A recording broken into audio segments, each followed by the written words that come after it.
This is CBC Here and Now.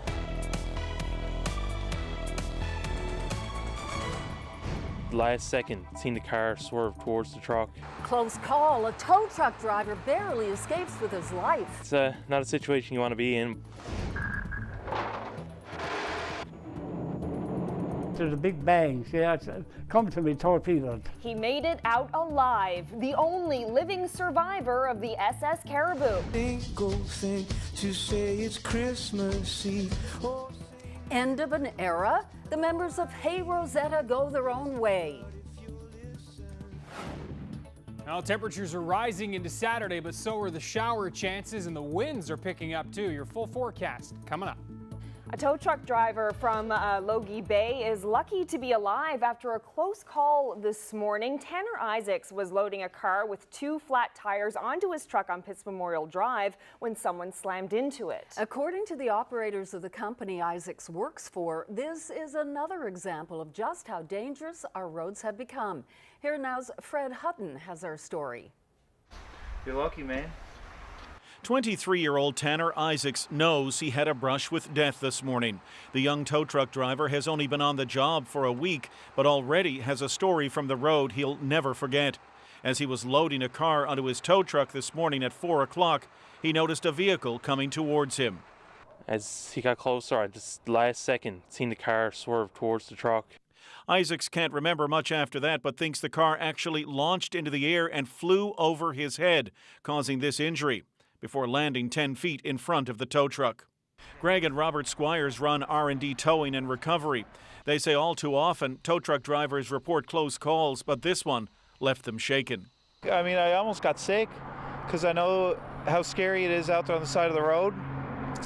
And I mean, just to think how close he came to, actually being killed. Squires says the same pullover rules for police and emergency responders apply to tow trucks, but people aren't getting the message. I've had friends get clipped by mirrors from cars. I was almost cleaned out on pits when a vehicle lost control, trying to pass me, loading up a vehicle.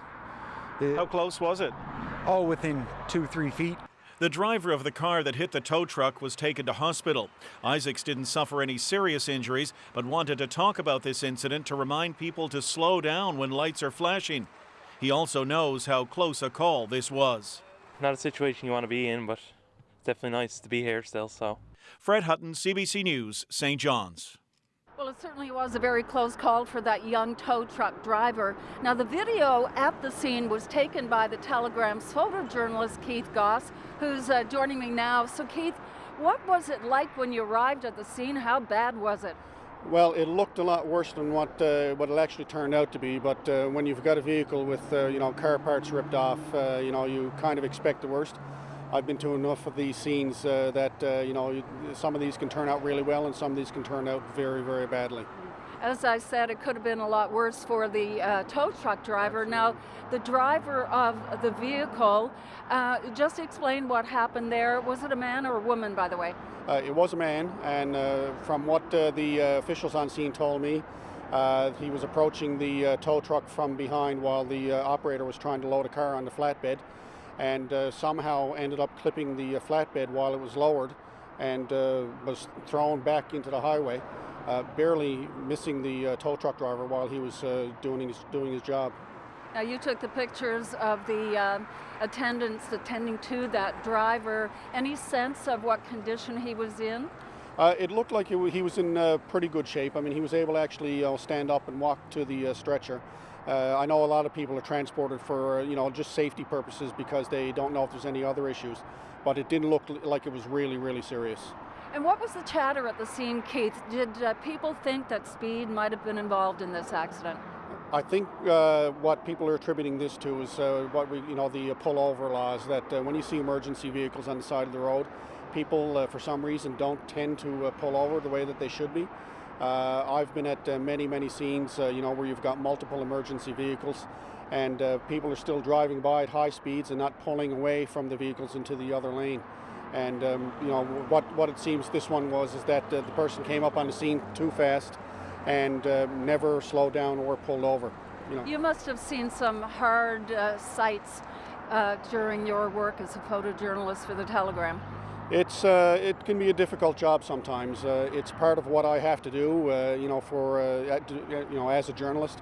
It's certainly not stuff that I enjoy going to. I mean, no one would actually enjoy doing this, but for us to be able to tell people what's going on in the community, and especially these types of stories, maybe someone will actually think about it next time they're coming up at an accident scene, and slow down and do that pullover, or just try to be a bit safer, in their day-to-day driving lives.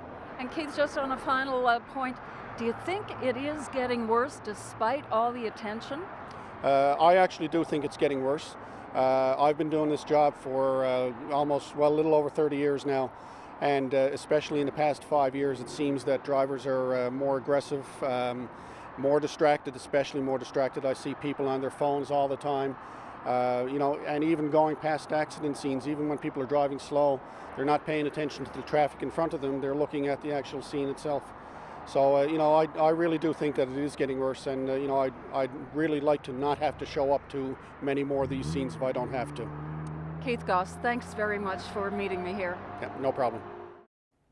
Well, today marks a painful anniversary in this province. 75 years ago, a German U-boat torpedoed the Ss Caribou, killing 137 people. There were women and children on board, but most of the passengers were men in the armed forces. And that included Hedley Lake, a Newfoundlander who was in the British Navy. Here Now's Anthony Germain went to Fortune to speak with the 99-year-old veteran, the only known living survivor of the tragedy. So Hedley, tell me, what were you doing just before the torpedo struck the Caribou? My dear, I was in the bed, in the berth, sound asleep.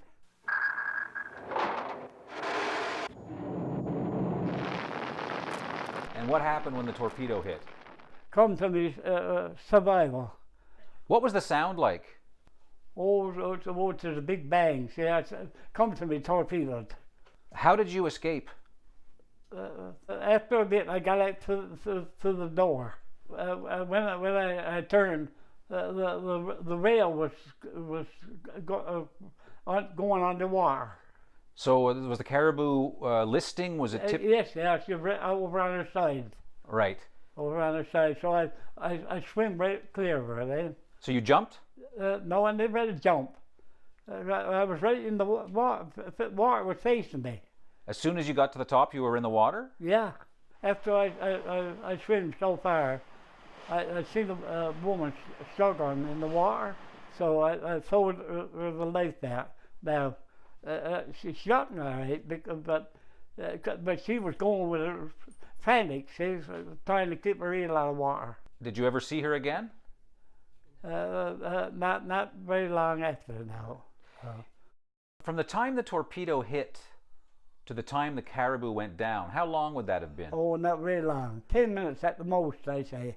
What was it like being in the water for so long? Oh, I didn't mind it. Once I could swim, I thought that was the main thing. How did you stay warm? Oh, I didn't feel cold in the water. I didn't feel a bit cold in the water. Really? No, I didn't feel a bit cold. I suppose I was 3 parts Scotch, see? Drinking all day in Sydney. Well, you'd had a few drinks? Oh my dear, I must have been loaded. What a horrible way to get sober. Now, when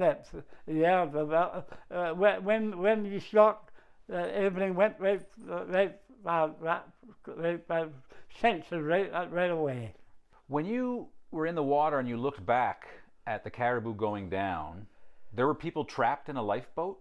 Oh my dear, I wouldn't know a distance from her. I looked up and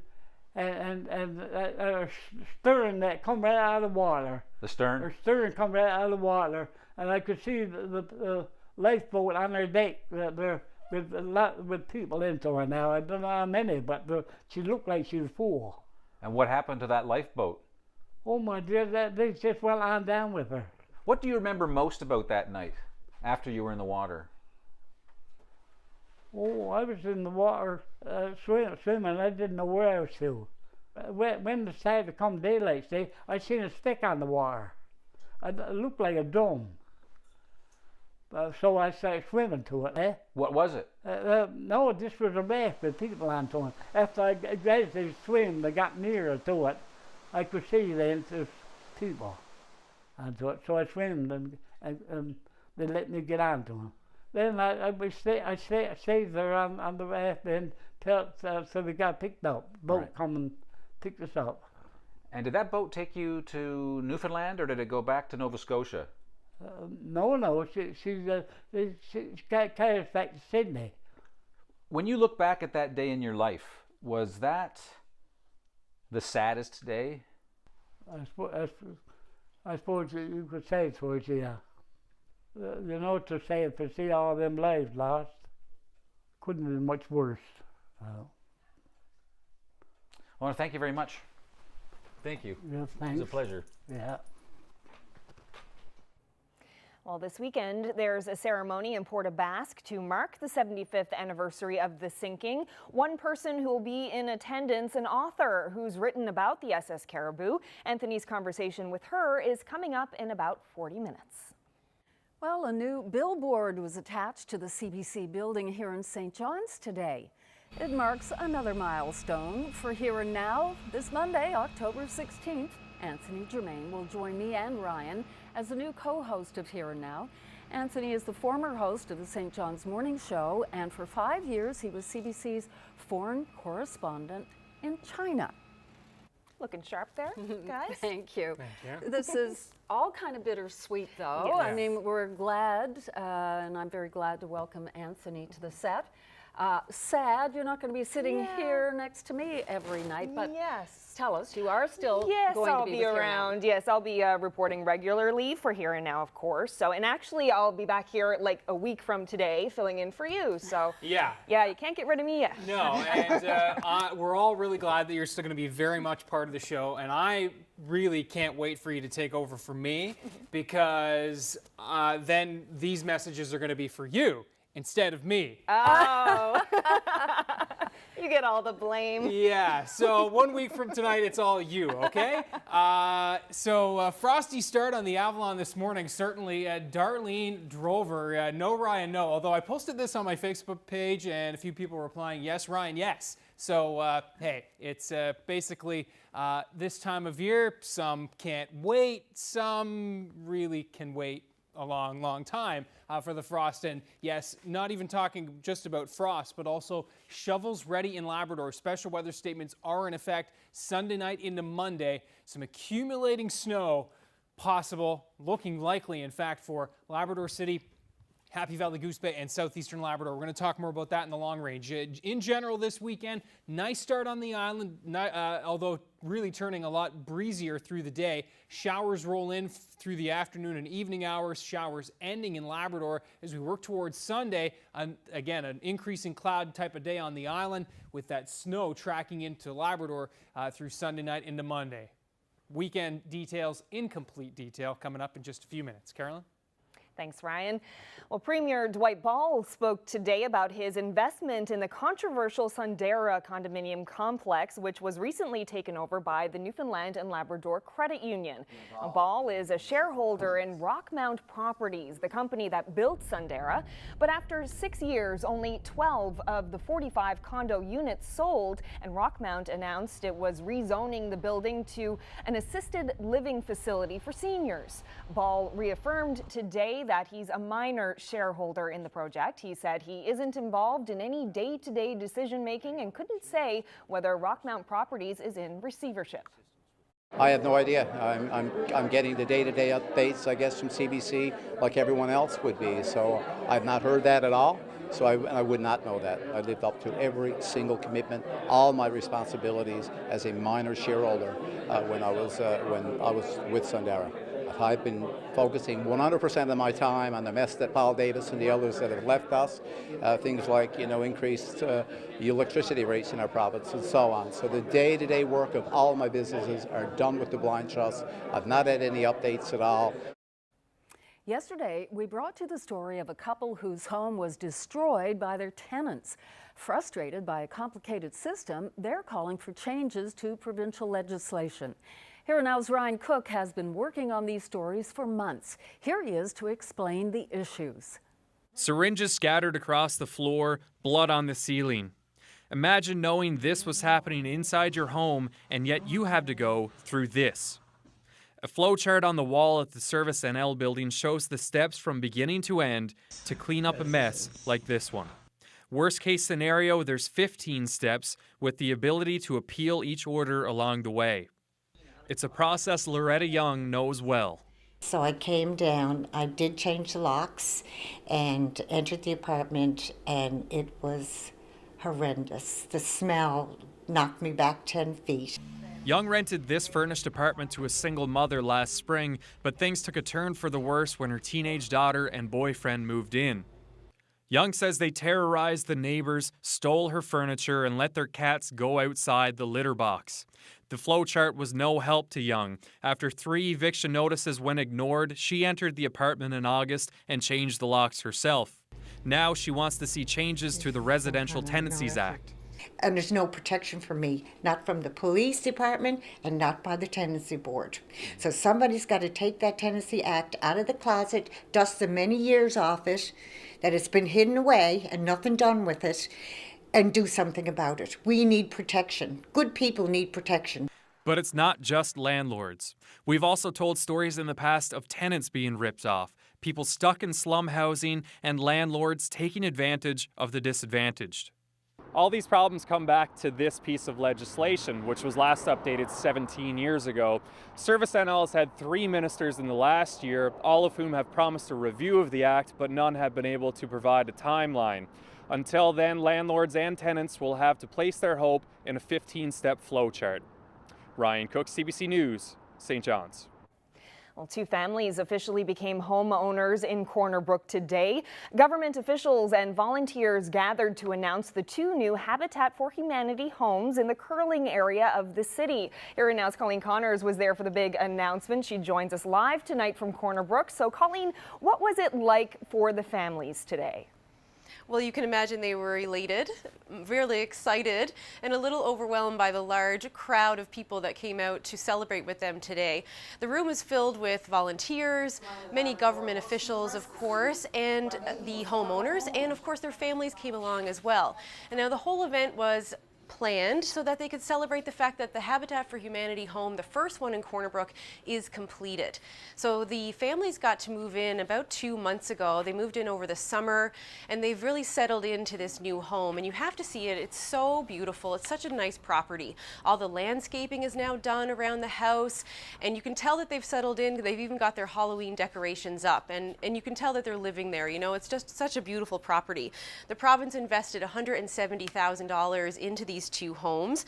And you know, we first met one of the homeowners, Melissa Bellows, in the winter when she was spending all of her spare time at this house helping to install the installation that was going in her eventual bedroom. So for her to see this whole thing come to fruition was a big deal for her today. She says that her and her daughters have settled in nicely.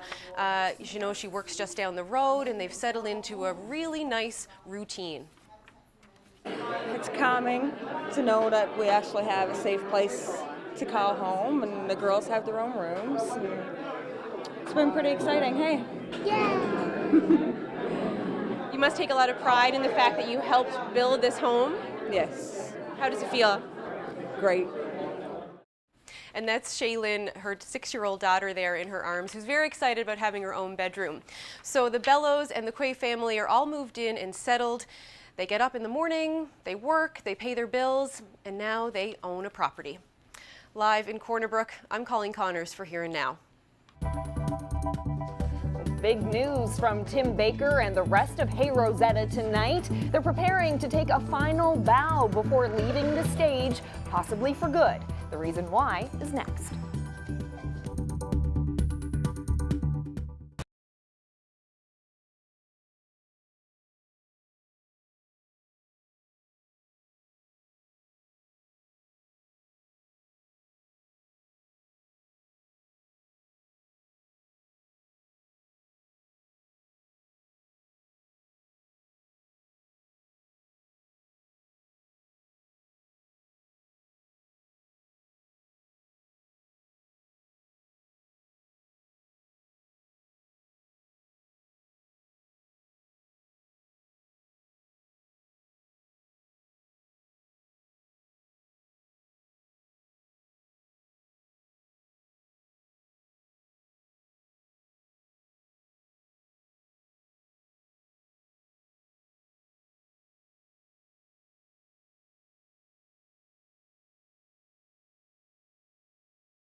Monday on Here and Now, when I join Debbie and Ryan, I'm going to bring you a story from central Newfoundland, a story about resilience and recovery.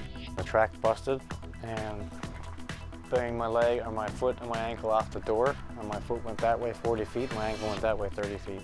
Jason Lingard's stubborn determination to get on with his life. Monday on Here and Now.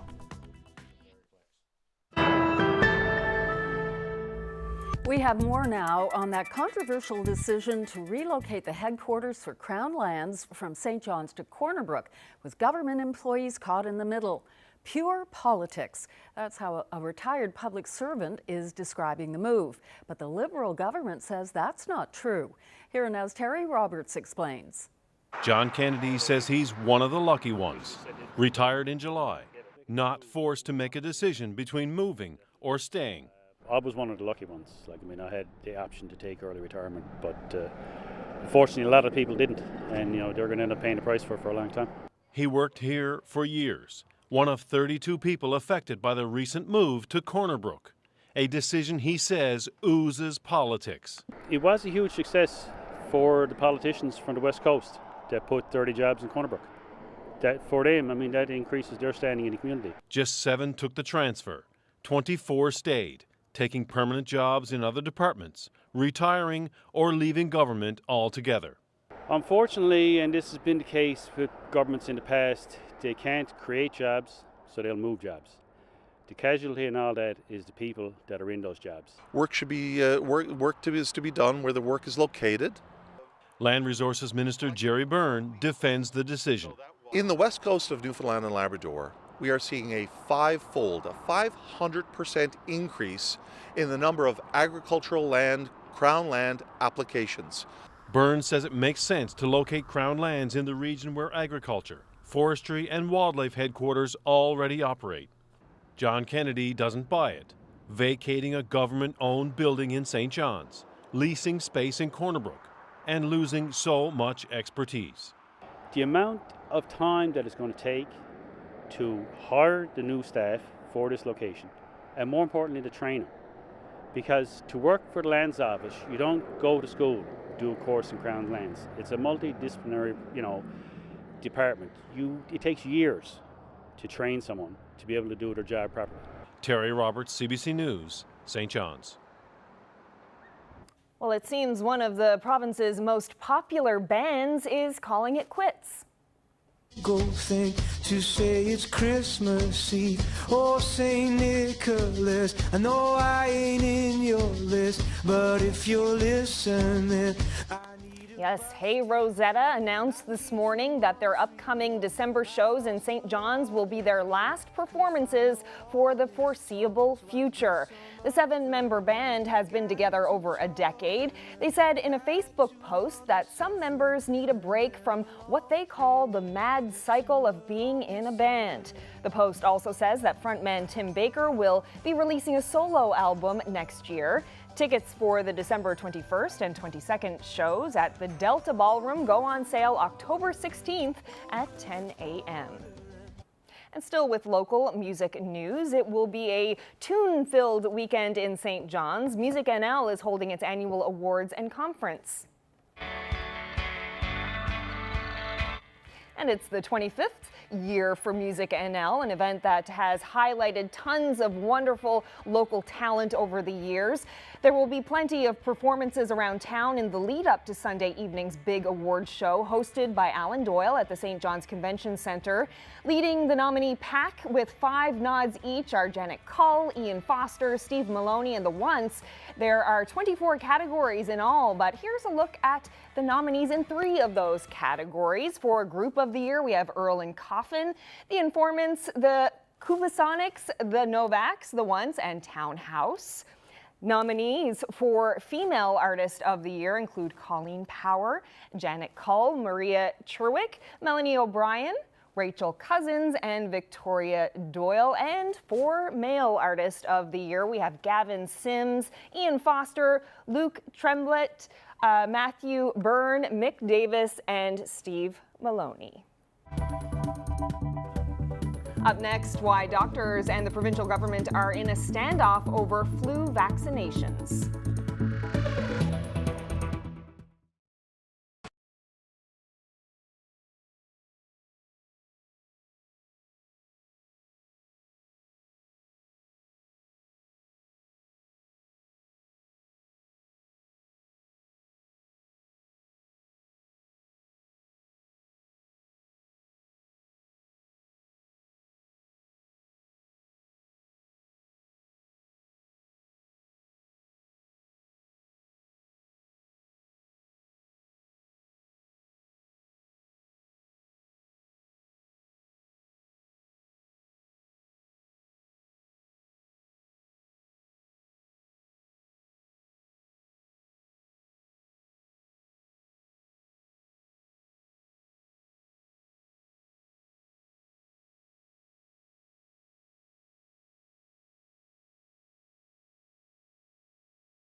It is brought to you by the Take Charge Business Efficiency Program. Over 400 businesses have saved energy and taken charge of their bottom line.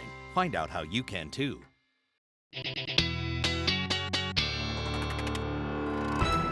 Of course, being Friday, everybody wants to know about the weekend weather, but we have to find out about this weather word. That's right. So last night, around this time, somebody asked me on Twitter, are we going to see any dwy in the forecast? I've never heard of dwy. I have ever. never. I've heard a lot of interesting and fun weather words. That's a first for me. And here is how it's spelled. So this was read at Damper Dogs on Twitter saying, can we expect a dwy tonight? My response, you've stumped me. Janet Kovich replied with a link to dictionary.com, which actually has it as a word origin from Newfoundland as a noun. A gust or flurry of rain or snow, also spelled dwy, or dwy. Just like Newfoundland last surnames. That's right. That's right. Now, the two bottom references are from the Newfoundland Dictionary, and you can see back to the 1860s is where we find some of the original mentions of the word dwy. So there you go. Who knew? Who knew? A new one for me. And, Debbie and I were having a great chat today. And I think over the next couple of weeks, we'll break out some more weather words from Newfoundland and from the Newfoundland Dictionary. And there's no shortage. So feel free to contribute if you think there's perhaps some that we haven't heard yet. And stay tuned for that in the next couple of weeks. Now, current temps. Note the northerly wind across Newfoundland and Labrador right now, keeping temps cool. Well, off to the southwest, we're back into the teens over New Brunswick and even into Nova Scotia, and those teen temps are on the way for the island, in fact. Labrador not quite getting there because your warmest push will actually come tonight as the warm front comes through, so very mild overnight temps. Newfoundland will actually see temperatures rising through the overnight along the west coast and early morning for central. Watch as we look at the overnight outlook in terms of temps. By the time we get to 10 p.m., we're already near freezing in places like Corner Brook and towards central parts of Newfoundland where there's a good risk of frost. As we roll into the early morning hours of Saturday, again, below freezing here, but temperatures will then start to rise as the winds become southwesterly towards tomorrow morning. I think Corner Brook a little bit warmer than what we're seeing here. You can see overnight lows with those showers rolling in the 6 and 7 degree range by 7 or 8 a.m. tomorrow morning for you folks in Labrador. I think we're at 6 degrees by 7 or 8 a.m. in Corner Brook as well. And temps even starting to creep up from the freezing mark towards 3 and 4 degrees by 7, 8 a.m. tomorrow morning across central parts of Newfoundland. Here across the Avalon, I think we do have a pretty good risk of seeing some frost in the low-lying areas where we could dip as cold as -1 or -2 with winds relatively light, those clear skies overhead. Even the metro region will dip near the freezing mark as we take a look into the afternoon, increasing clouds, temperatures near 12 degrees, and some showers rolling in. Not until tomorrow evening, and even that looks like it's more of a mid to late evening by the time we get into a chance of a substantial shower, perhaps a couple of spits, not out of the question as early as supper time, but I think it's later than that we get into any kind of a significant risk. 12, 13 degrees for the southeast. Will cool a little bit towards the west, but really not half bad tomorrow, even along the west coast. Temperatures near 12 degrees. Again, those showers rolling in for you folks into the morning. Central Newfoundland for the afternoon. A mid to late afternoon for the Terra Nova down through Clarenville region. And it's a late day arrival for the Avalon in the southeast. In Labrador, clouds and showers will start to taper off from west to east. We'll actually see some sun breaks peeking through over western parts of Labrador. Again, a little more mild in the southeast, but we will see that come to an end as we roll into Sunday. A quick outlook shows bright start, but certainly the clouds building in, and we'll talk more about this significant snowmaker for parts of Labrador coming up in a few minutes. Debbie? Thanks, Ryan. Doctors and the province continue to needle each other over who should provide flu shots. This year, the province stopped paying doctors a fee for each patient they vaccinate. It wants nurses to give shots at public health clinics, but some doctors are pushing back. Here now's Mark Quinn reports. With flu season approaching, the health minister doesn't think doing this is a good use of a highly skilled doctor's time. He says physicians should focus on work that only they can do and leave flu shot clinics to other healthcare professionals. I have a small army of RNs and LPNs who are all perfectly capable and able to deliver a flu shot. To steer doctors away from holding flu shot clinics, the province stopped paying them a fee per vaccination. They can still give a flu shot as part of a regular patient visit and bill the province for an office visit. But some doctors who've traditionally held flu shot clinics don't like that. We have heard from our members that not all family physicians, unfortunately, will be offering flu shots in their office this year. Haggie believes those physicians are being unreasonable. The fact that they've chosen, some of them, to put up barriers in terms of refusing to give it, or indeed paying a charge for it, is really unfortunate and not really something that I would think you could justify. Dwyer says she hasn't heard of any doctors asking patients to pay out of pocket for a flu shot, but she says the NLMA fears fewer people will get vaccinated if doctors don't hold flu shot clinics. Mark Quinn, CBC News, St. John's. Up next, more on the 75th anniversary of the sinking of the Ss Caribou. We hear from someone who's researching survivors' stories, and we'll find out details of this weekend's commemoration ceremony.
Welcome back to Here and Now. Earlier in the show, introduced you to Headley Lake, the only known survivor of a horrible tragedy. 75 years ago today, the Caribou was sunk by a German U-boat. There's a big ceremony on the weekend, tomorrow in fact, in Port aux Basques. One of the people who's going to be there is Jennifer Morgan. She's been researching the Ss Caribou, and she joins me now from Corner Brook. Hello. Hello, Anthony.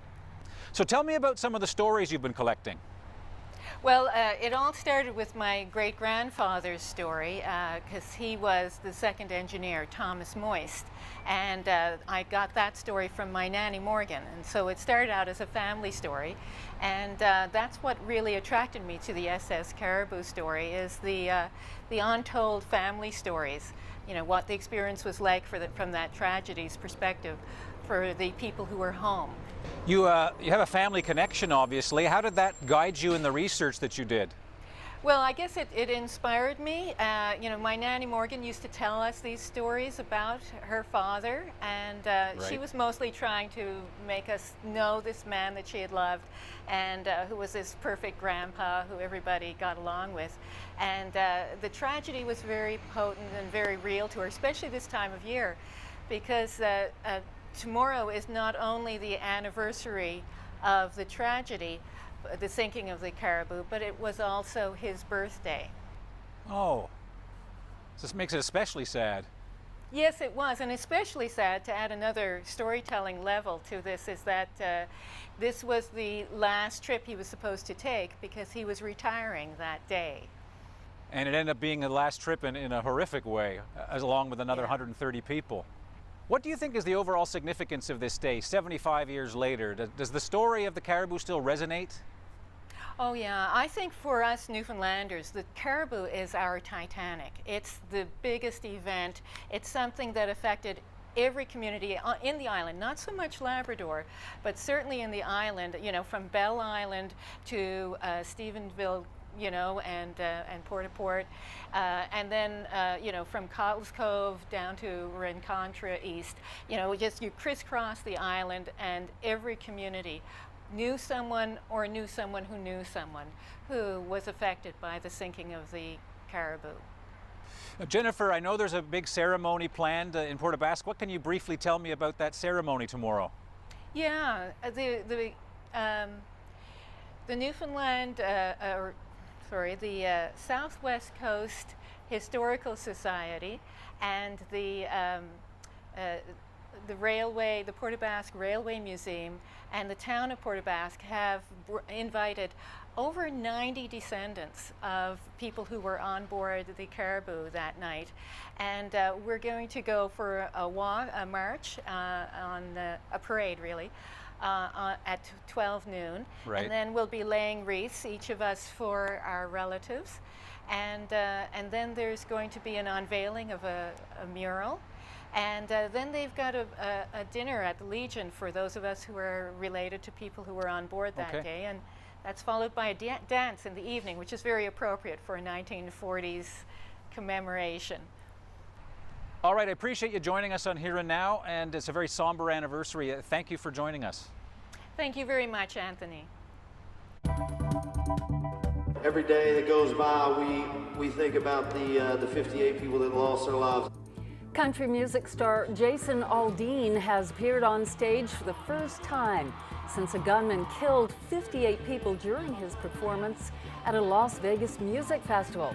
And shortly into his concert in Tulsa, Oklahoma, Aldean stopped the concert. As he passed on his thoughts and prayers for victims and their families, Aldean called on Americans to heal their deeply divided society. And before cranking it up again, the music that is, he used an expletive to describe how he felt about the gunman.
And it is time now to meet our young athlete of the day. We'd like to introduce Tanner Clark of Clarenville. Tanner is 3 years old and recently completed his first year of T-ball with the Clarenville Caribous. Awesome job, Tanner. You're today's young athlete of the day. It's a great smile. It is. I miss that weather. Yeah. Oh, yeah. Anyway, Not bad this weekend, considering where we are for this time of year. Yeah, absolutely. Fair It's been enough, great. yes. It's just hard to say goodbye. Yeah, it is. And we're seeing little signs of it everywhere. The Long Range Mountains and, of course, the Gross Mourne area, one of the first to see the transition. And obviously, we've got the beautiful fall colors here, but also, how about the snow on those mountains? And yes, that was from the overnight and into this morning. Big thanks to Sandra for posting that on Twitter. First snow of the season in that neck of the woods, and the first significant snow of the season possible for this neck of the woods for Sunday night and into Monday. I think from the Trans-Labrador Highway higher elevation areas and then back across to Labrador City, the best chance of seeing possibly as much as 10 centimeters or more. Again, a little early to talk about totals in detail, but significant snow, shovel-worthy snow certainly possible for that corridor for Sunday night. Here's how it all plays out. Saturday morning, we've got showers on the go across Labrador with, again, a mild start. Winds shifting to southwest overnight, so a pretty mild start for the western half of the island as well, and temperatures really rising through the day. Showers into the afternoon for the west, central for the east, central for the afternoon, and the evening for the east. Temperatures into those low teens for the Byrne and the Avalon Peninsulas tomorrow, 11 to 12 elsewhere, with, again, increasing clouds in those showers. Clearing out a little bit into the afternoon for western parts of Labrador with a chance of some sun there. Cold front slides through on Sunday night. Not much of a cool down as we get back into a bit of a southerly flow for Sunday afternoon. Increasing clouds across the island. Watch for some late day showers moving into western parts of the island, especially the southwest coast. Showers evening arrival for central parts of Newfoundland on Sunday evening. I think we're dry until well after supper in through St. John's, and there is the corridor of snow setting up on the northern edge of this system. And again, so late afternoon, we are looking at Labrador City into the mix, double digits across the island with building clouds, and again, those late day showers in the southwest. So timeline wise, Sunday evening, the rain sometimes steady at times, looking possible for the overnight hours and into Monday morning, becoming scattered showers with a big push of warm air for the island, but windy on Monday. In Labrador, snow continues for Monday morning and then tapers off into the afternoon with some blowing snow possible along the coast of Labrador, as temperatures will be near the freezing mark or just in the low single digits. How about those temperatures on the island? 15, 16, 17 degrees, but only 12 in Corner Brook as temperatures will be dropping as winds shift as the system clears out through the day. A long-range setup, again, we are going to be clearing out a little bit into Monday, into Tuesday, Wednesday, but yeah, just single-digit temps there and then rebounding again. It's the roller coaster ride of October, as it typically is, and you can see in Labrador, not much of a roller coaster there, just down for early next week and staying there. Thanks, Ryan. Well, Prime Minister Justin Trudeau has wrapped up his week in Washington and Mexico City. The PM's visit to both NAFTA partners came at a tense time in the trade talks, but Trudeau spoke about the merits of global trade in a speech to Mexico's Senate. Isolationism is taking hold in too many corners of the world, but our people must not succumb to fear. We, as leaders, must not succumb to fear. There was long applause for Trudeau as he arrived at Mexico's Senate chamber. It's relatively rare for a foreign leader to address the group. Trudeau repeated his commitment for the NAFTA negotiation process and made a point of showing unity with his Mexican counterpart. That was in stark contrast with the negative signals being sent from Donald Trump about the NAFTA talks. Sears Canada is one big step closer to shutting its operations for good. The retailer got court approval today to go ahead with a full liquidation.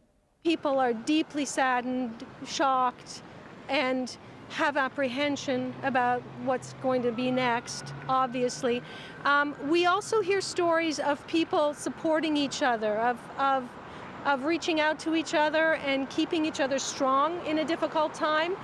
The court decision means the remaining 130 Sears stores are set to be closed, and another 12,000 employees will be out of work. The judge overseeing the bankruptcy case says he is satisfied there's no other alternative. Liquidation sales could begin as soon as next week and continue for up to 12 weeks. Well, a big finish to Canada 150. To cap off a year of commemorations, Parliament Hill is freezing over. For the first time ever, a skating rink is being set up on the grounds. Preparations are underway as we speak for opening day. That's December 7th. It'll be free to use, and there are a couple of big events lined up. The Ottawa Senators are even planning to hold a practice there.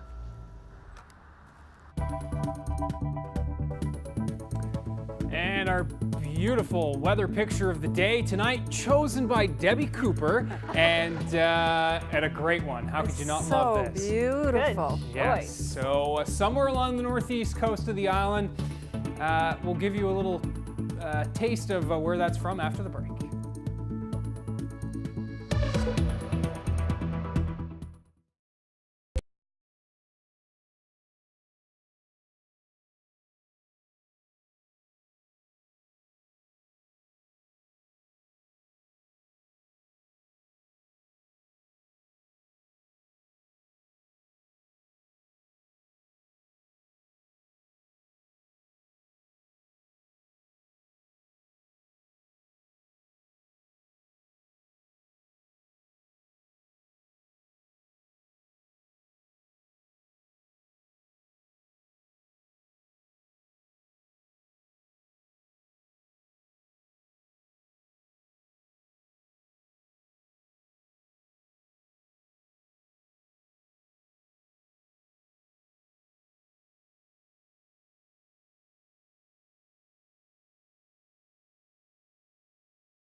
Welcome back once again. Well, many of us would probably be content to sit back and take a well-deserved rest after reaching the age of 79, but not Florence Barron of St. John's.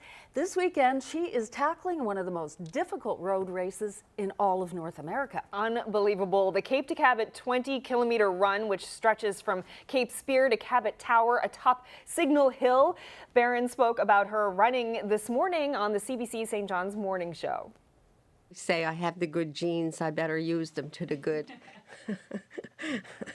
People ask me all the time what I attribute to. I don't know, like it's just I've always been a fitness fanatic, and you know, living in Labrador and raising 5 kids, I never stopped. I loved the outdoors, and I just love doing all the outdoor stuff and skate and swim and ski and slide and you name it, and I'm still doing it now. We're just admiring. Yeah, we're all saying we could not do the Cape to Cabot. No. So fantastic. Kudos, nice. Well, have a look now at who's celebrating birthdays and anniversaries this week. Happy 90th birthday to Bertha Conway of Old Perlican. Happy 50th wedding anniversary to Hilda and Dorman Newman, celebrating tomorrow. Birthday greetings to Joseph Hopkins of Greens Harbor, who turned 90 years old this week. Happy 66th anniversary to Thomas and Minnie Giles, formerly of Ramia, now in Robinsons. And a big happy birthday and best wishes to Aunt Marie Marr from Torbay, who is 103 years old. Happy 90th birthday to Evelyn Power of Portugal Cove South, now in St. John's. She celebrated last Saturday with family and friends. Happy 50th wedding anniversary to Douglas and Maxine Fifield of Upper Gullies. Happy 65th anniversary to Lynn and Marina Boyd from Summerford. And it's a golden anniversary tomorrow for June and Vincent Edwards of Porta Basque. Enos and Madeline Mead of Isle of Mort are also celebrating their 50th wedding anniversary. It was 50 years of marriage yesterday for Clooney and Judy Carew of St. John's. Happy 90th birthday this week to Katie Babstock from Eastport, now living in Glovertown. Happy 93rd birthday today to Jenny McFarland of Freshwater Placentia Bay. Harry and Selma Clark celebrated their 60th wedding anniversary this week. They are in Eastport. Congratulations to Agnes and Bruce Burry of Botwood on their 59th anniversary. Happy 50th wedding anniversary to Freeman and Emily Collins of Byrne. And we have another golden couple. Happy 50th anniversary to Bruce and Betty Kosh of Shoal Harbour. Happy anniversary to Harry and Rosemary Phillips of St. John's, who will be celebrating their 61st this coming Monday. And happy 50th wedding anniversary to Grant and May Keefe from St. Anthony. Their special day is tomorrow. Also celebrating tomorrow is Eleanor and Curtis Bungie of Burgeo. They're marking their 60th wedding anniversary. Congratulations to Bill and Marjorie Young of Glen Burnie, who will celebrate the 59th anniversary on Sunday. Birthday greetings to Carrie Keeping, who will celebrate her 90th birthday next week. Happy 92nd birthday today to Ross Randall of Clarenville. Fred and Violet Crane of St. John's are celebrating their 56th wedding anniversary today. Happy 59th wedding anniversary to Ralph and May Douglas, who will celebrate the occasion tomorrow. And a big happy 90th birthday to Margot Reed of St. John's, whose birthday was earlier this week. Dawn and Judy Tilley of Foxtrap CBS will celebrate their 50th wedding anniversary tomorrow. Happy 90th birthday to Almedia Norman from Packet, now in Pasadena. Congratulations to Melvin Grandy of Garnish, who celebrated his 91st birthday this week. Congratulations to Harold Priddle of Victoria, who is celebrating his 95th tomorrow. Happy anniversary to Charlie and Alma Anderson of Burgeo, celebrating 58 years of marriage tomorrow. Happy 51st anniversary to Bernice and Harvey Drover, living in Hodges Cove, Trinity Bay. Happy anniversary to Mike and Marg Woodford of Holyrood, who are celebrating 61 years of marriage today. And best wishes for a happy 92nd birthday to Gladys Harris, formerly of Catalina, now in St. John's. All right, viewer picture of the day. I said the Northeast Coast, Eastport area, and beautiful little community that I have been fortunate enough to take a little tour through, Traytown. It's a gorgeous area. It really is. And a gorgeous picture. Yes, one more look. Wow. And again, full credit to Debbie Cooper, who honestly, it's a huge task to go through all the beautiful pictures every day that you post on my Facebook page and pick one, because there are so many. And so some days I'll just lean over to Debbie and say, what do you think? As soon as my eyes saw that, I said, that's the one. Oh, they're all gorgeous, but this one is very different. Yeah, it is. Thanks so much to Penny. Nice. And it's just about it for us, but in case you didn't see at the beginning of our program, Anthony Germain slides into this seat on Monday. And as I said back then, bittersweet, we're saying goodbye to Carolyn on the desk for a little while. Carolyn, you'll be with Here and Now reporting. Yes, I'll be around telling stories and looking for stories and filling in for Ryan and for you whenever the opportunity arises. So I'll be around. Filling in on the weather on Friday. Yes. Have a good weekend, everyone. Good night. Good night.